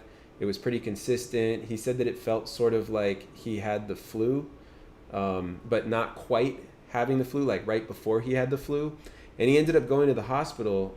It was 6 days later that he lost his sense of smell and taste. It hit him much, much later. And he got to the hospital just because he figured the protocols were, and if you're ever somebody that has COVID and symptoms, find out what the protocols are to go checked in, because this is not like if you have the flu or something that we're used to. And I learned this for the first time through my dad's experience.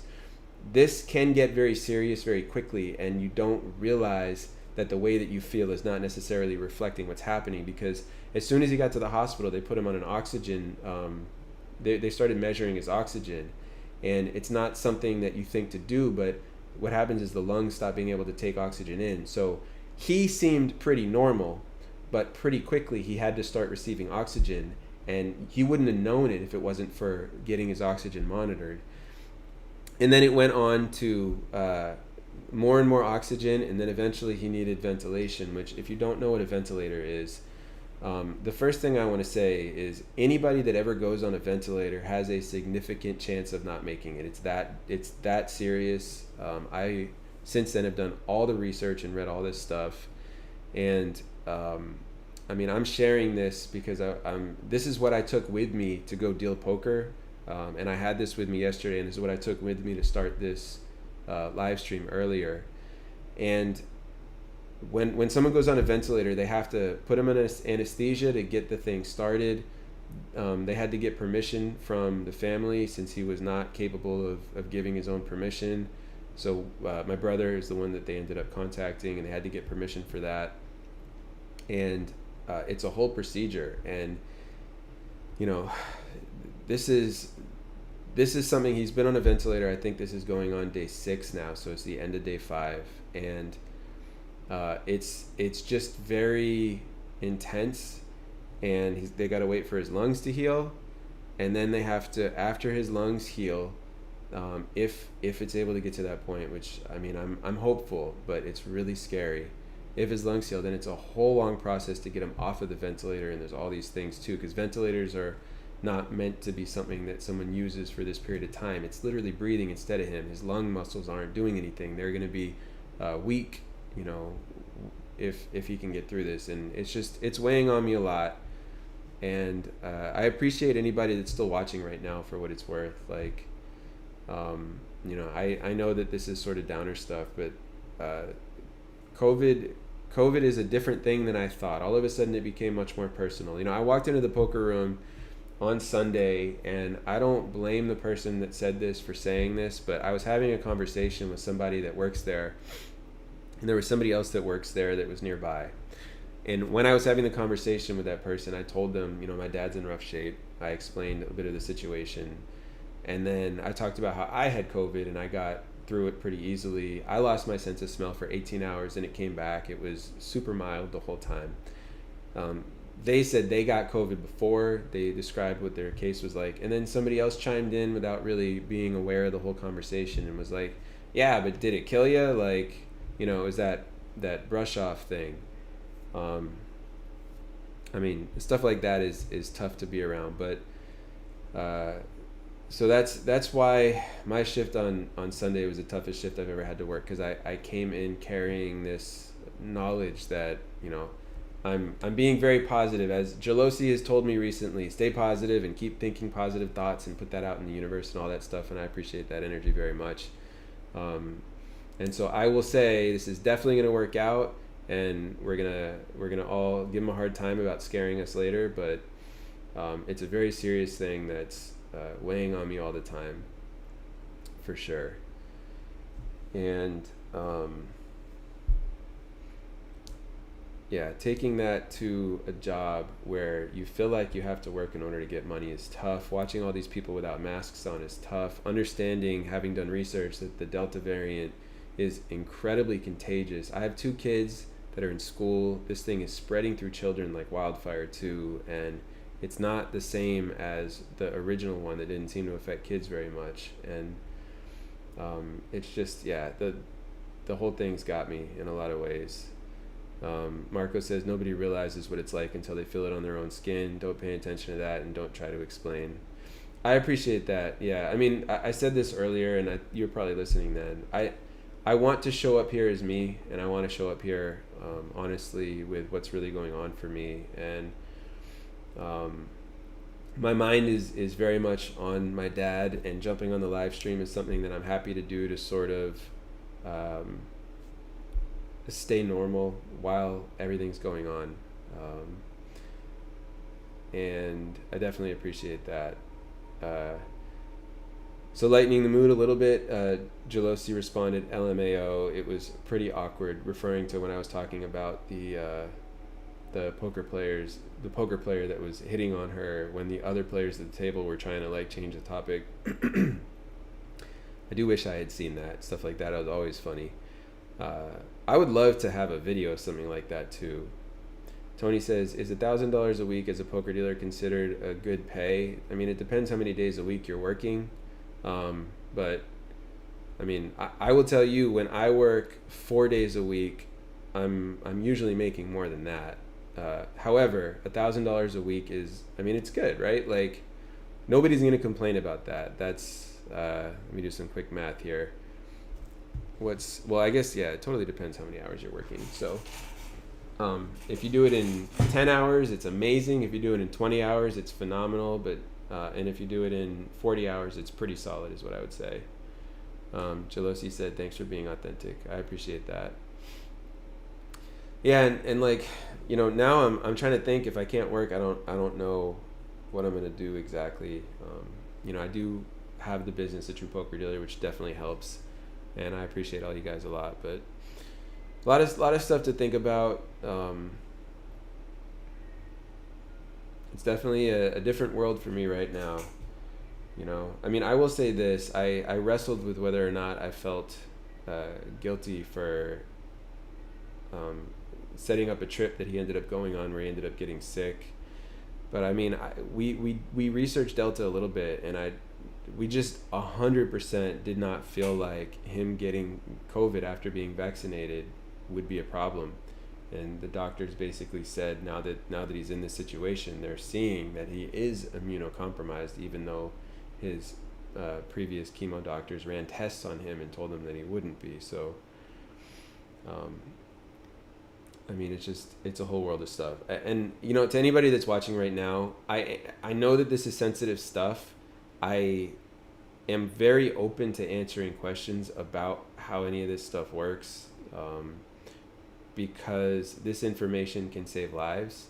So if anyone has any curiosities, I'm not going to take it as invasive or anything like that. Like, this information is valuable. Like, I wish that I knew that the Delta variant was so serious beforehand. There's so many people that are at the poker room, that work in the poker room, that have caught COVID recently because of this. So, yeah. Tony says, do you have any premium advice to give to curious dealers on how to make the most out of getting more tips? When you say premium advice, if you're talking about paid content, I haven't done any content on how to make more tips. I have definitely considered doing a full course on that. Basically a full course for experienced dealers. The simple advice that I can give you on how to make more tips is, number one, figure out where you can speed yourself up. So as you're dealing, by the way, I'm totally fine with any question that comes in right now, because either I'm talking about the stuff that's on my mind related to my dad, or I'm here doing what I do best and distracting myself from it, which is great. And I appreciate all questions for that. So please, it's not being insensitive if you start firing questions in here, bring them, is what I'm saying. I'm here for it. So let me see. Finding little ways to speed yourself up makes a big difference. All right. observe your own dealing and come up with your own solutions for things that you can do to speed up. Now, that being said, I personally have a lot of familiarity with things that I can do to speed myself up. And for what it's worth, most of the time I put energy toward that. But like, for example, let me see, what's an example of one that I can do? A very simple solution. And a lot of poker rooms want you to speed yourself up because they get more rake when you do too, right? A simple solution would be after you drop your deck, so you deal the river out, then you drop your deck. A lot of dealers are trained to leave the burn cards there. You push the pot, then you pull everything together. Well, as a little shortcut, you can get the burn cards out from under the pot, put them in the muck, and get yourself all set up like that. That does make a difference. It's like a little bit of time, right? So you can get one more hand out. If all these little shortcuts end up adding up, is my point. Another example of a little shortcut, right? When you start out dealing, a lot of the times, you tell the blinds to get their blinds out. A lot of schools teach this. I don't, but a lot of schools teach you to have the players get their blinds out before you start. Now, if it's in a tournament, you do actually want to wait until the ante's out. But if it's in a cash game, just start pitching the cards, right? But you might not realize that right away. So that'll speed things up a little bit. Another thing that you can do when you get a little bit more experienced, you can... let's say that it's heads up and someone bets 100 and somebody calls. Instead of bringing the bets in first and then burning a card and bringing the next card, you burn a card, bring the card, and collect the bets, right? That'll speed things up. But you sort of have to know when to do it and when not to do it. So as you start to evaluate and add these little things, it makes a big difference. One of the best ways to figure out what shortcuts are good is to watch good dealers. But be warned, when you copy somebody's shortcuts, you're also potentially putting yourself at risk to make a mistake.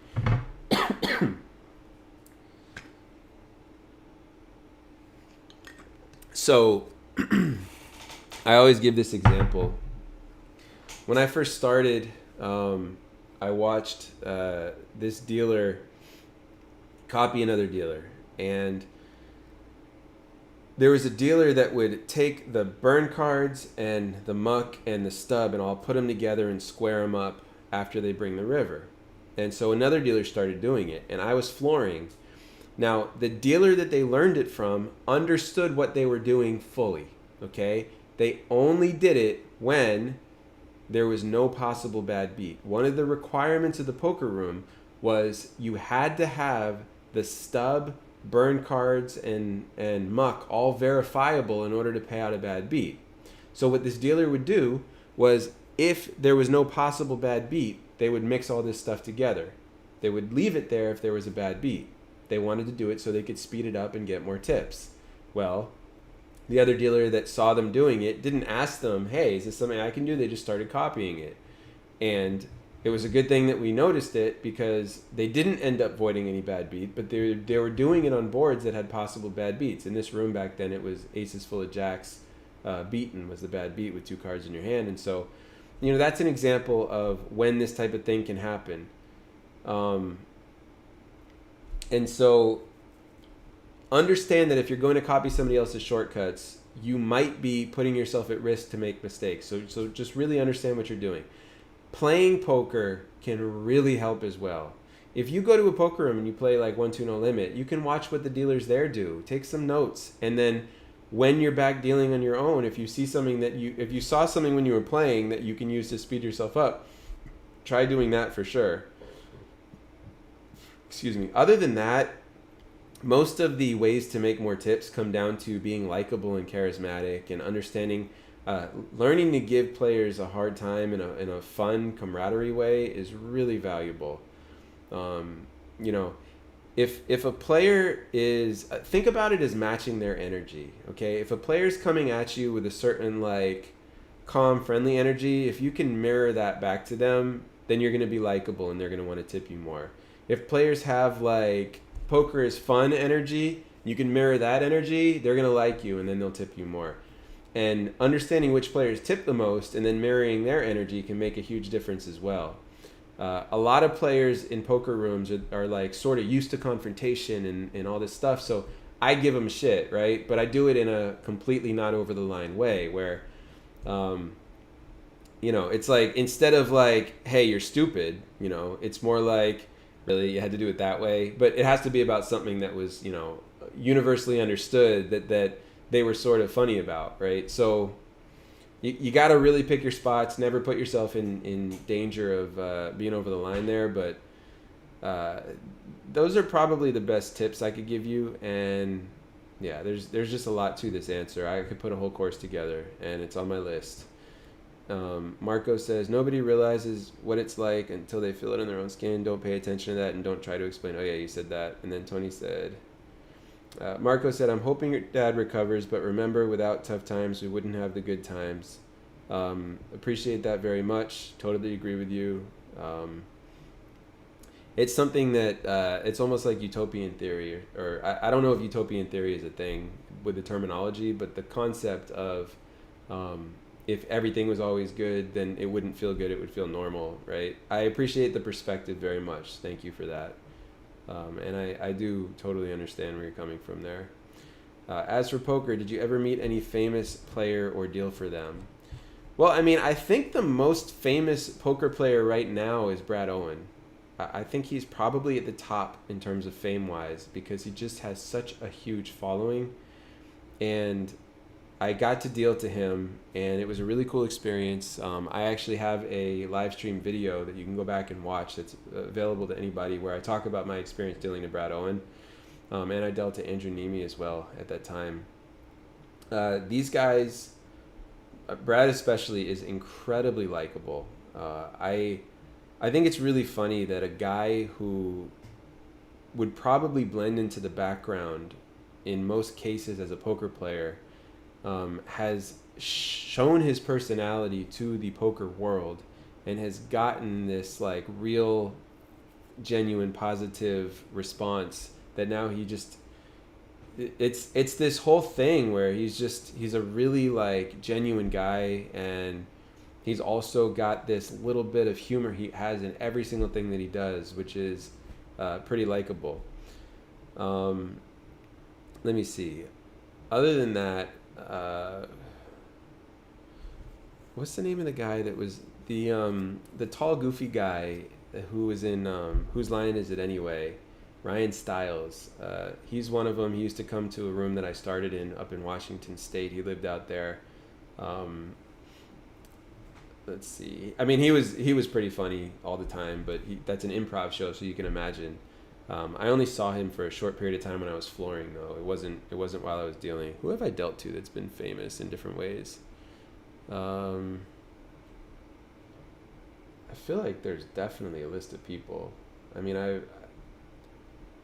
I walked by Allen Iverson when he was dealing, or playing rather, but I didn't end up dealing that table. There have been like a lot of athletes that have come in and gone. The shortstop for the Marlins. I forget the name of the player, but the guy who outed. There was a baseball player who outed the Astros. Marc something. He was at the table. Oh, actually, no. I played with him. I didn't deal to him. I played with him. But Jazz was dealing that day, so maybe she dealt to him. Marco says, sorry if I'm asking this stuff you already answered a billion times. I found out about you literally an hour ago, and I had luck to catch your live right away. No worries, man. I've sort of answered this stuff sometimes. Like, I've seen Daniel Negreanu. I haven't dealt to him. I haven't dealt to like Phil Ivey, Phil Hellmuth, but I've been around a lot of these guys because I've been at the World Series before. Right now, it's a little bit tough for me to think because I just had this whole conversation with my dad, but it's like the answer is screaming out at me, yes. I just can't remember exactly who I've dealt to. Jason Alexander used to come into a poker room that I worked at. I saw him once when I was flooring. I have a picture with some of the people from Big Brother. They came in. Shout out to the Seminoles. They get a lot of famous people to show up in the poker rooms there. I talked earlier about next gen poker. I mean, I don't know how famous you would call them, but they're starting to blow up, and you're going to hear more about them because these guys are dedicated to creating content. That is for sure. There have been like 2 times where I talked to them, and let's see. Yeah, I guess who else are you asking about? I mean, I used to deal Robert Mizrachi's game at the Hard Rock years ago. Jason Mercier, dealt to him. Watching the social dynamic that goes on between the pros and the not pros, where the pros make the non-pros feel comfortable playing these incredibly high stakes games, was fascinating, and Mercier was excellent at that. There was another pro at the table with him, I forget who it actually was, but they were playing like 400, 800 limit and Chinese poker for like 50 grand swings and all this stuff in 30 minutes. I do think that the poker player that I consider to be the best is, just from my own personal eyes watching, is probably Jason. It's almost like a bummer that he's like locked up right now with a kid. You know, he's got a young child, possibly another one, I don't remember, and he's not playing a whole lot of poker, but that's definitely one that stands out to me as really fun to deal to. Jamie Gold is somebody that I met. You know, it's funny, Jamie Gold is somebody that if you watch the 2006 World Series where he won and did all his shenanigans, and then the stories that came out after about his partner who bought in half of his buy-in, like suing him because he didn't pay and all this stuff, like, I don't know any of that stuff, but Jamie Gold is actually pretty likable in person. I thought that his charisma was pretty on point. He was more laid back than I would have pictured based on what I saw. And he seemed like an overall good guy. I have also met Greg Raymer. I have also, let me see. I was flooring with Jamie Gold when I was there talking to him like that. Brian Hastings I've dealt to. Some of these pros are very good at poker. It's pretty impressive how good they are. I dealt to Bilbo. Awkward. If anybody knows who that is. So yeah, so I appreciate all you guys coming on here and spending some time. And I'm gonna wrap this one up now because I've been on for about almost 2 hours now. So if anybody has anything else that they want to ask me about poker, about anything, more than happy to answer it. And if not, then I'm gonna say goodbye. But I'll give you guys a little bit of time right now. Let me think. Who else? Now I'm curious. Who else I know that's famous? It's definitely a really cool thing. Like just being at poker tables in general. I'm saying this while I give people a chance to have any last questions. It's really interesting the people that you meet. Like I said, like there's a lot of business owners. You end up meeting that come and play poker, like attorneys and all this type of stuff. Callie here says, I was looking forward to seeing you. Have a good week. I appreciate that very much. I'll do my best to have a good week. But I will be, I mean, unless something changes, I will be dealing at Texas Card House Dallas Wednesday and Thursday this week for sure. Marco says, thanks, man. Any idea when you will be live next time? So normally you can find me Tuesdays at 2 p.m. Eastern. So 2 p.m. Eastern U.S. time, which is why you're seeing me right now. With my upcoming schedule, I'm going to say I hope that I'm able to do my live stream next Tuesday. I don't know for sure, but that's my normal time, and I plan on sticking to it as long as I can. And if you don't see me one week, hopefully everything's okay in my personal life.